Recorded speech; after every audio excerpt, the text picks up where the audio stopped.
Hello, everybody. Welcome to the AEW 2023 review. I am one of your hosts, Daniel, joined by my other two hosts. It is Brennan. Hey, Chris. So, a lot of people decided to skip this pay per view, and the reason why is due to the lack of build-up. And if you are one of those people, truth be told, I don't blame you. But AEW Revolution 2023 surprisingly ended up being one of the best AEW pay per views of all time so far. So major props on that shit. So before we dive into all these matches, Berman, Chris, any general thoughts you guys would like to give? It was a great pay per view. I'll say after that. Jay Carkel wasn't there, so you already know this is going to be a dank ass pay per view. All right. So first things first, we got a 0-hour match. This doesn't count for the overall score, but we'll still discuss it anyways because it was a pretty good match. Mark Briscoe and Lucha Bros versus the Varsity Athletes, the Varsity Jobbers. Nothing. So anyways, let me continue. I will say Mark Briscoe and Lucha Brothers did a very good job of getting the crowd hype and ready for the pay-per-view. And I think that was the point for the most part. But even the losers, or losing team, I should say, they all performed pretty well as well. And they did contribute to the match as well. And Mark Briscoe and the Lucha Bros got the win, rightfully so. And I'd give the match a 7.5 out of 10. Pretty good. Yeah, I would say the same thing. It was very fun to see the Future Brothers with Mark Bristol. It's a fun type of better trios than maybe the Death Triangle. It was very fun to see them kind of work together very nicely. The Varsity Athletes, funny. It was just dumb, and like the end of the match too. Mark Sterling gets freaking power dragged, so it was very fun. So I definitely say 7.5 for me too. And I liked how, for the most part, when the varsity, I was about to say blondes, but they're basically the same thing. The varsity athletes, when they did all this effort to like do an entrance, and nobody in the crowd even gave one of a gave a shit. Funny enough, but the match itself was pretty all decent. I like Mark Briscoe's kung fu action. I know, Danny, you're not a big fan of it, but it was corniness to the extreme. It was funny, and I, for a 0 hour, it was fine for what it was. So a 7.5. I love Mark Briscoe. I just don't really care for that kung fu offense personally. That's just me. Damn, dude. Now, the main show, the opener, Jericho versus Starks. The story was weak, but the match was actually great. And it does have a few flaws here and there. Like, you didn't really need to have Guevara try to interfere. I kind of thought that was a little unnecessary. But I thought the match had a very good pacing.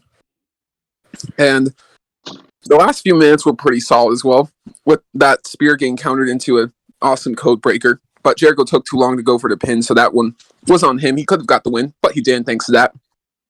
But thanks to the Rochambeau in the end, Starks won, and it was a satisfying victory. Starks is now 2-0 on Jericho, which is good. Very good. Overall, give it an 8. Yeah, this one for me was fun too. I love Ricky Starks right now with all the great momentum that they are giving him, all the push that they give him because he's one of the greats. Same with Chris Jericho, so it's really fun to watch. No build up, but it was not a lot of build up, but it was really fun to see how in the spears that he was going for. It was really fun to see this match. Definitely an 8 for me too. And again, I'll give it an 8, but I don't know if it was mostly on Chris or Ricky, but there was like maybe 3 or 4 botches in the match. I think it was Ricky. He took a bump to the neck, right, from Chris Jericho's from what was it, a spear? No, it was like a what was it called? Yeah, so you're thinking of that butterfly Yeah, backbreaker. there He we didn't land on his head and his neck, so he never landed on either his head or neck, but it was close to it. was very close. That was like the only part that made me kind of cringe and like, oh my god, Ricky's gonna die. But other than that, they recovered quite beautifully with Chris and Ricky. It was solid, not really much of a payoff. And I guess the only notable thing was kind of Sammy about to like invade, but Action Andretti comes in and stops the interference. So that was pretty cool. It was a nice little entrance thing. I mean, nice little showcase of both athletes. I'll give it an 8. All right, match 2. Buried Alive match. They called it the final burial. Christian Cage versus Jack Perry. I thought it was great. Jack Perry has really matured as a wrestler, and he's proved that he's more than someone who's one-dimensional. And he doesn't need to have these indie-style matches. He can always switch it up if he wanted to. But, again, it's an evolution thing. And Christian Cage, I'm glad to see him back. He put on a great performance as well. Both guys did their thing. And I would have liked if AEW kind of had the match, end with one of them shoveling dirt over the other, kind of like most Buried Alive matches. But, oh well, I guess AEW is trying to stand out in its own weird way. But I don't know. Overall, I'm going to give it 8.5. Great match. Yeah, for me, this was a fun match too. Jack Perry, I would say 100% too. Same with you, Danny. That he definitely matured a lot. You can see him with his jeans on. Everything was funny. It was kind of his hard working, his street. When I always said I was gonna make it fun of saying he's the street boy instead of the jungle boy. He's the street boy. But it was very fun. I think he did a good job. He finished off with the concerto, and it was very good how they showed everything. They pushed everything. It was kind of dissatisfying that they didn't shovel, but they just as soon as he threw down, closed the casket, it just dropped completely. But it was still pretty fun to watch. Jack Perry did a great job. I can't wait to hope he gets the MJF fight soon. He deserves that right now. So for me, definitely 8.5 too. Yeah, and I'm gonna have to agree on that too. It's funny too because I think for most of this pay per view we have a lot of the same opinions. But again, this Christian Cage versus Jack Perry was very good. It was kind of more of a showcase of Jack Perry's like him becoming more of a badass persona than when he was previously. I mean, he was cool with Luchasaurus like back then, but it was a good showcase of Christian Cage and Jack Perry. And Christian Cage being the typical heel running away, and Jack Perry having none of that crap.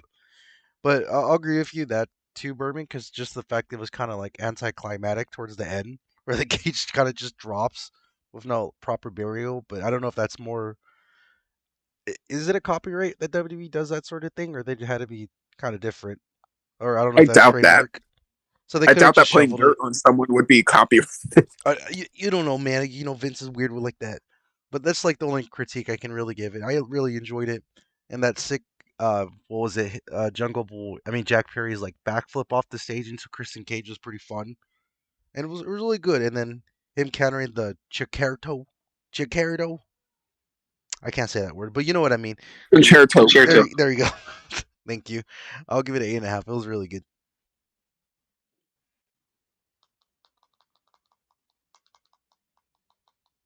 So, next up, we got the AEW Trios Championship. The Elite versus the House of Black. I really wanted the House of Black to win, and they did. All 6 of them performed at their very best. But I'm not going to talk about it too much. I will give these 2 the shine. But all I'll say is that I thought it was perfect. And it was honestly the best trios match AEW has ever produced in its short history. 10 out of 10.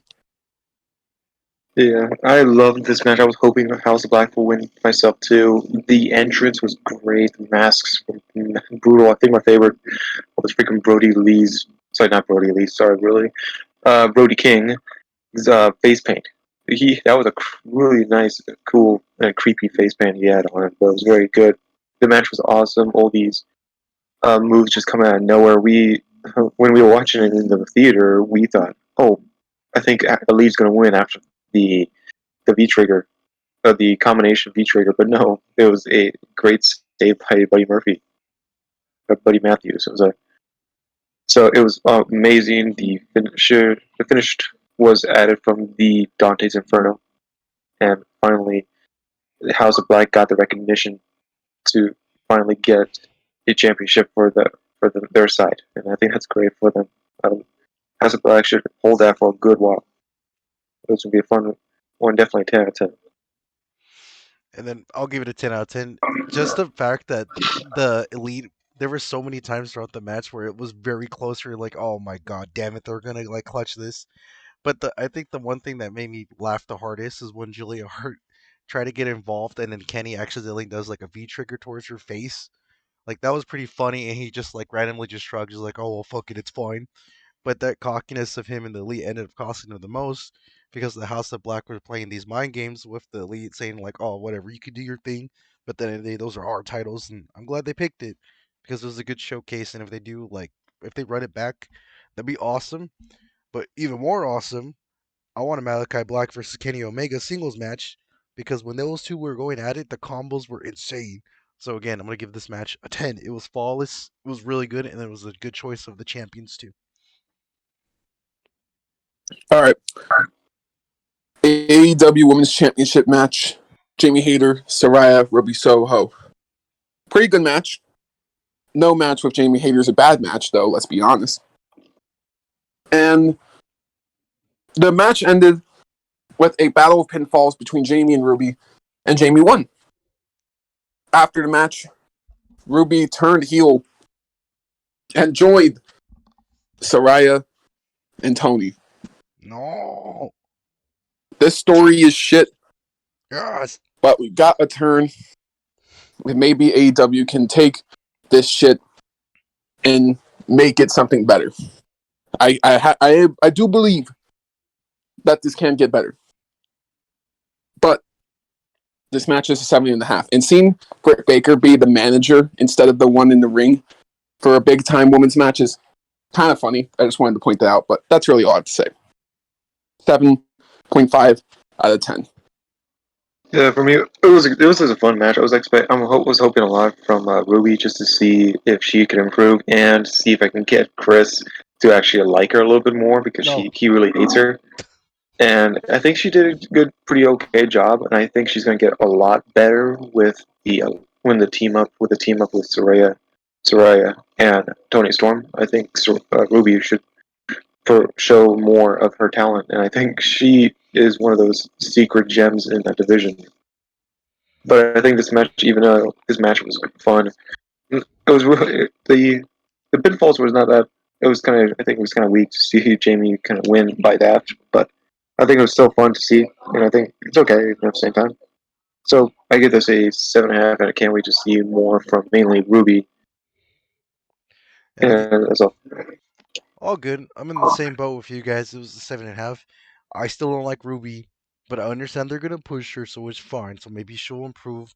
But she didn't really do anything in this match, in my opinion. She was just kind of there as the prop, and it was more of Saraya and Jamie Hayter saving the match. But it was fairly decent. The only thing I don't like is just the fact of the randomly Ruby Soho turning heel for like no reason. And just the whole thing of Jamie and then Tony are becoming heels for like no goddamn reason. It's stupid.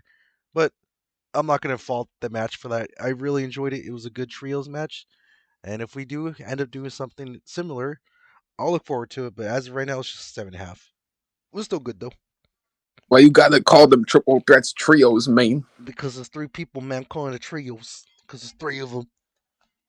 Frick you. Okay. It's the Frick same you. thing. It's the same shit, Daniel. It's Frick fine. you. It's the same shit. Frick off. All right. Texas Tech match. John Moxley versus Adam Page. I thought this was amazing. A lot of people are saying it's a classic. And it's a perfect match. If you want to think that, that is okay. I am not telling you how to feel. However, I thought it was, again, an amazing match. Don't think I'm discrediting the match. But it was not perfection. Let's be honest, man. And here's why I say that. There were a lot of times in the match where I felt like it kind of went overboard. Not in the violent standpoint. I always love seeing hardcore wrestling. But I'm talking about the little things, like seeing Hangman Adam Page get up from a curb stomp onto bricks. When Moxley was curb stomped onto bricks, he was gone for a month, as he should have been. But Adam Page doesn't even suffer a concussion, nothing. He just gets up like it never happened.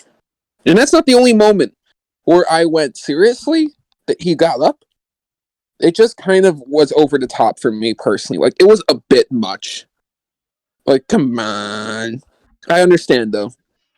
It was an amazing match. And you really wanted to sell Adam Page as an unstoppable badass. But, I don't know. Again, for me personally, it was just a bit much. But, overall, you got a bloody, violent war. And this was the first time in AEW Mox has ever tapped, which is very interesting. And I understand why. Kind of had no choice. But, yeah, overall, I'm going to give it a 9 out of 10. Yeah, for me, this match was probably really fun to watch. It was so messed up. Everyone, when we were in the theater, everyone's like was like really cringed when they saw the fork getting stabbed and dragged on Hangman's face. It was just so brutal. It was really great to see, and they just bringing out different things, the barbed wire, the chains, the bricks were one of the bigger things. That curb stomp, I feel like that should have been the end of the match right there. And it was kind of annoying to see that Adam did pick up from that, but it was still a great match. And I was so scared because they put the bricks standing, and they were going for like a dead eye, and I'm like, oh Jesus Christ, this is not going to go well if he actually goes through this. And I did not, and I was just so hoping that did not was not going to happen. I was just getting jumpy when I saw that. But I think this match was actually really great. Same time, I always loved seeing this bloody wars, and this was 100% bloody war and anything. So I'm gonna give this a 10 out of 10 for me. And again, I'll give it a 10 out of 10. Well, I know it's a legitimate critique, Daniel, with the whole brick thing. Like, yes, realistically, he would have suffered a concussion, but come on, man, you gotta admit, even after when Moxley got up from that, that was absolutely insane. Like, yeah, it was stupid, but come on, man, it's wrestling. Wrestling's full of stupid shit like that. And they also ended it really But good. it doesn't mean you should no-sell pain like that. They didn't no sell, bro. That was just adrenaline, man. You know when Okay, but this isn't the first time this has happened from an AEW, man. The steel cage match when Britt Baker got up after the thumbtack spot. Like, AEW need to stop this shit. I know, but to be fair, the payoff at the end was kind of worth it, don't you think? When Hangman was like choking out Moxley with the No, chain, that was so because cool. honestly, the curb stomp on the bricks would have been a better ending than what the actual ending was. I had to actually look up what the ending was because they did all this crazy ass shit just to end it in a fucking submission hold. But it was from a chain. He was choking him to death, I and he I'm, tapped. I'm I mean, just really, conflicted about it. I'm just conflicted about it. Like, it's an amazing match, but God, is this thing overbooked to fucking bits. Eh, I enjoyed my time with him, man. It was just dumb wrestling shit, so it's a classic for me personally. So I'm gonna give it a 10. All right, well, next TNT Championship match: Samoa Joe versus Wardlow. Oh, Another match I'm gonna let these two talk about more. All I'll say is that I thought it was a pretty good Haas fight. Wardlow's now a two-time TNT champ. He's gonna fight Hobbs on Wednesday. This is an early prediction. I see Hobbs winning that belt, and even if he loses to Wardlow, I don't think the feud is gonna end there. I see it all carrying into Double or Nothing, and I'll explain why in a video coming out pretty soon.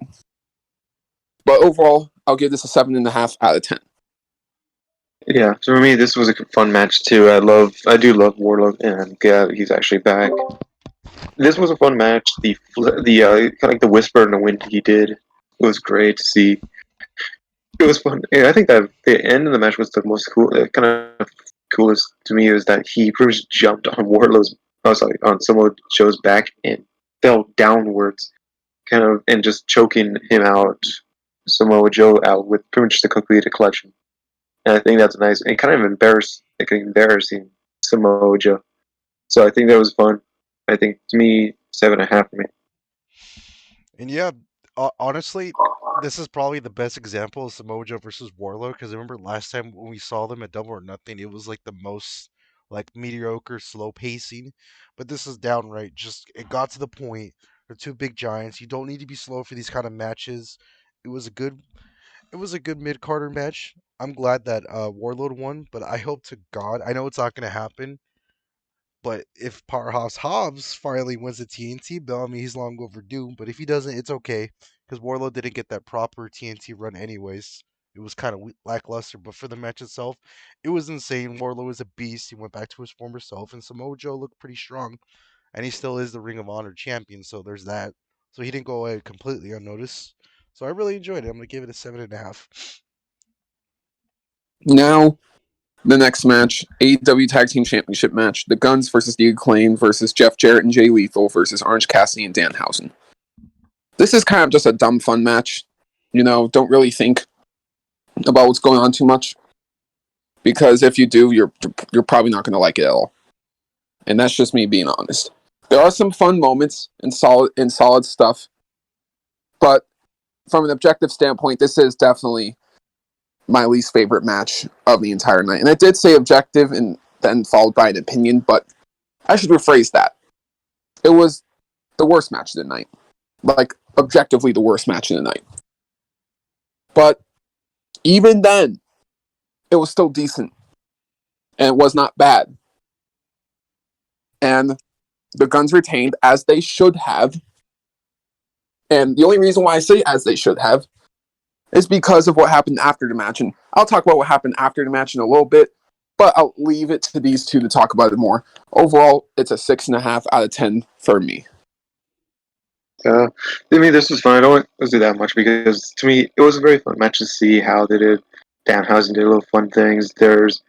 Everything was fun. I wish the Acclaimed won, but Guns won, and it was worth it at the end of the match, which I'm more excited about than the match itself. So I'm just gonna give this a I say 7.5. And I'll give it an 8. I know it's a bit extreme to give it that rating, but it was really stupid. It was just kind of silly just seeing Downhausen and Orange Cassidy going at it.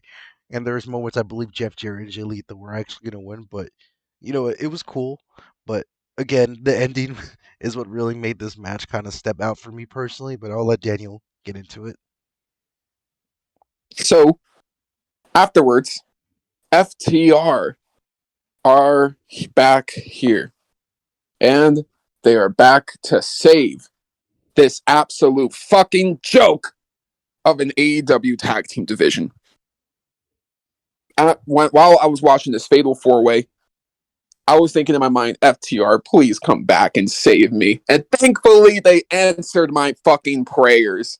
I'm sorry, Acclaimed, Guns, Orange Cassidy, Danhausen, Jeff Jarrett, Jay Lethal, any other joke tag teams on the division can step the fuck aside because it's FTR's time. And that's all I have to say on that. Yeah, I'm happy that FDR is back. The whole time was there. I was like, oh, FDR is going to return right now. Danny was no, he's probably they have a good while.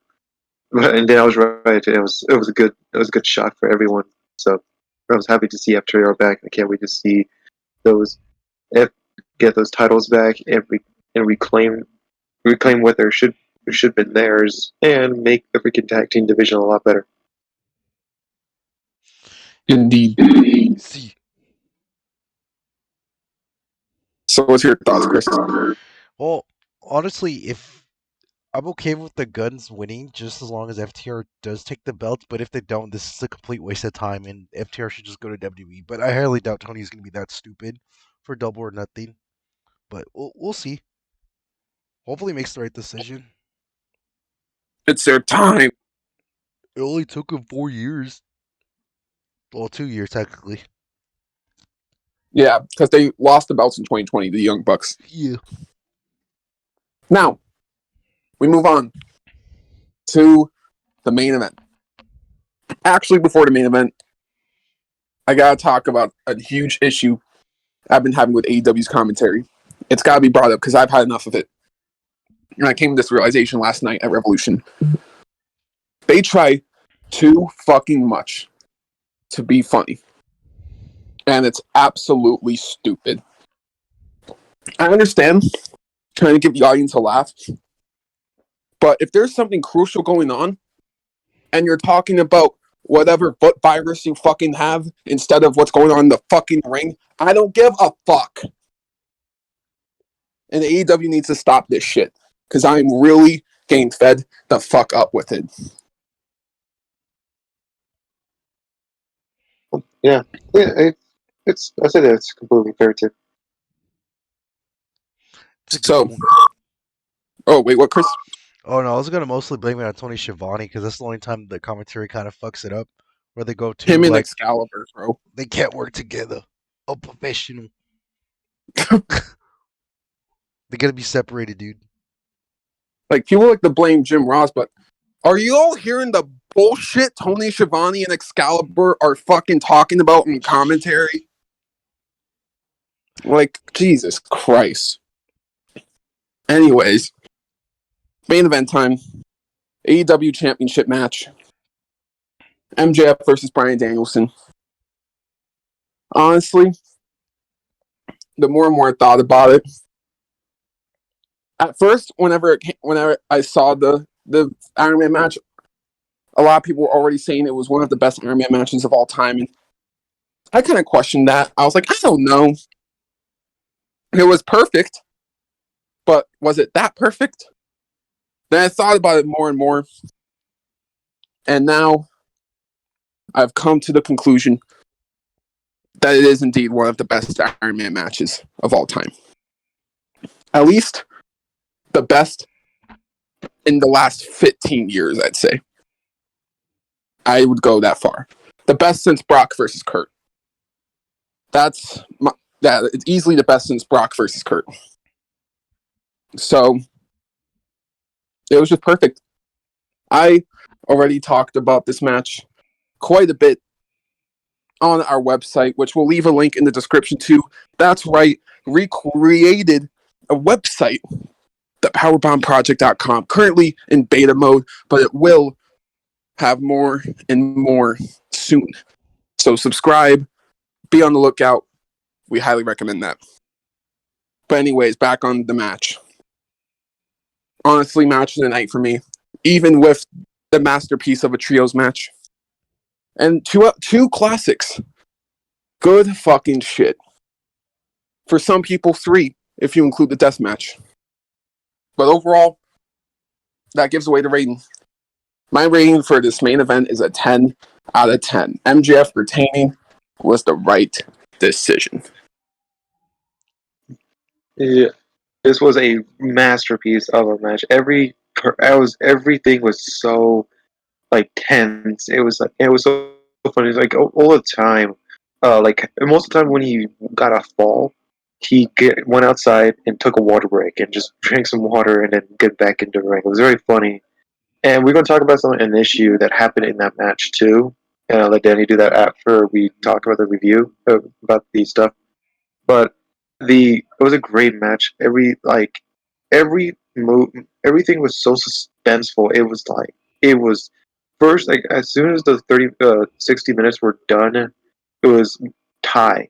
And I was thinking that I doubt they're going to be a draw. And Danny thought, no, they're just going to let it on a draw and let MJF win. I doubt it. I was thinking, nah, it's not going to happen. I think Tony's going to give something, or freaking somebody's gonna have it. Connor's gonna say something, say nope, this is not gonna be a draw, and it was, and it added another 10 minutes. I was like, 10 minutes to it, maybe, or 5, 6 minutes to that match. So it was really a 65 or 66 minute Iron Man match, and it was still great.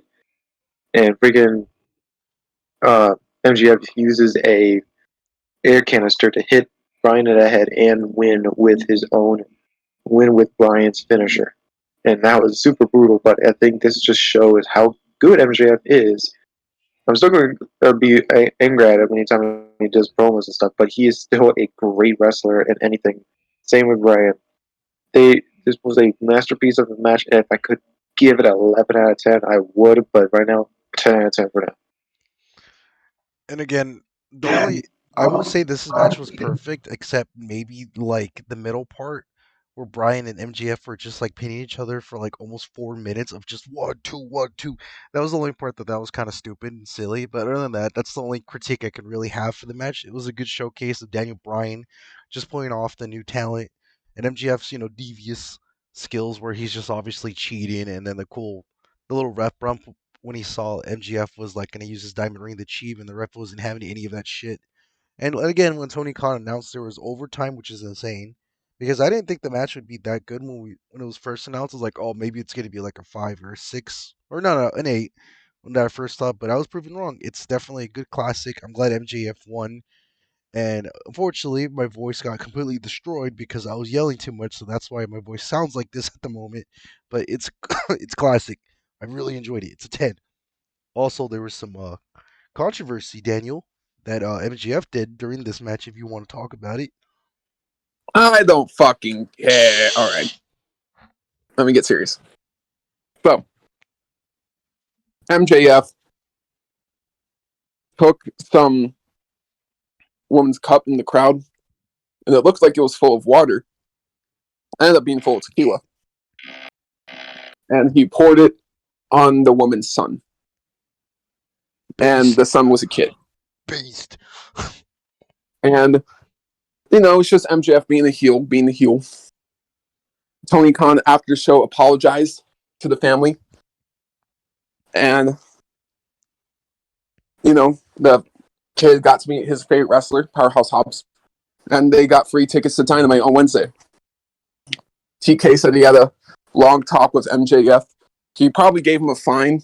I've read a few places saying that he got like a 10,000, but I don't know if he really got a fine. That might just be bullshit.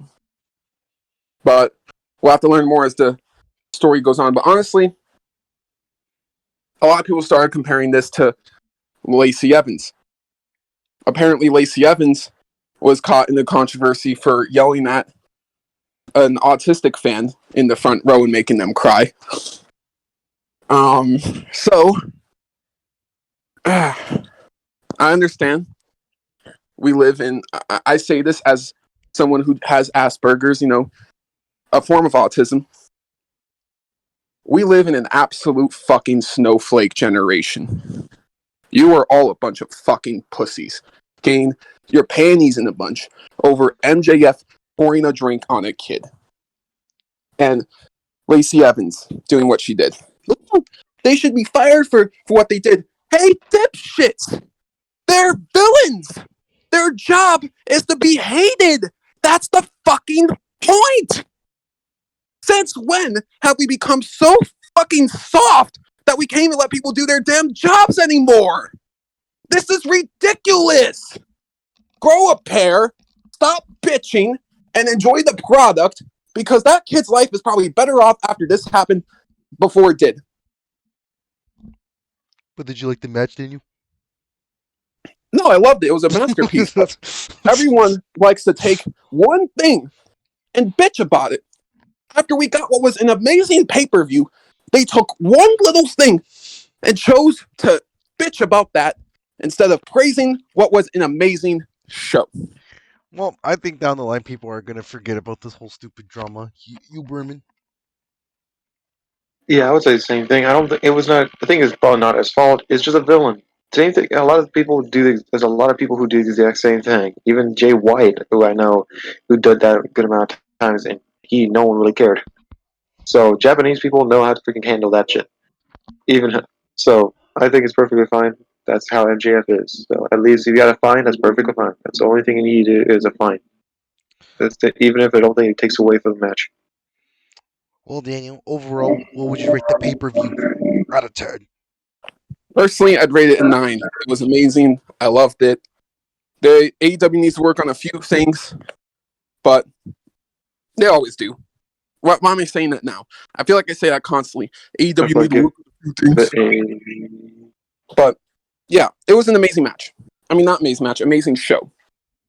Probably my second favorite pay per view in AEW behind Full Gear 2021. Yeah. yeah, if I give it a 9.5 for me. And I'm gonna give it a 9.5. The closest, the most highest rated pay-per-view I've ever given to this channel. So we'll see Double or Nothing. WrestleMania takes that cake pretty soon. People are gonna think you're only an AEW fan after Well, this. tell Triple H to make better pay-per-views and stop making mid-ass matches. But this And is we high already know that Mulcher is. But this is high rated than every show from the Attitude Era, from the Ruthless Aggression Era, from like literally wrestling at its peak. Main. Bro, let's be real. Those pay-per-views probably got like 3 good matches, the best, the most. We already know that Meltzer is going to give it a 6 out of 5. Jesus. We're calling you out. Enter our Killer Club. Listen. I'm not saying there's anything wrong in enjoying AEW, but they're not the best ever. Yeah, they are. All right, man. I guess that's a debate for another day. Well, hope you all have a good day. Take it easy, people.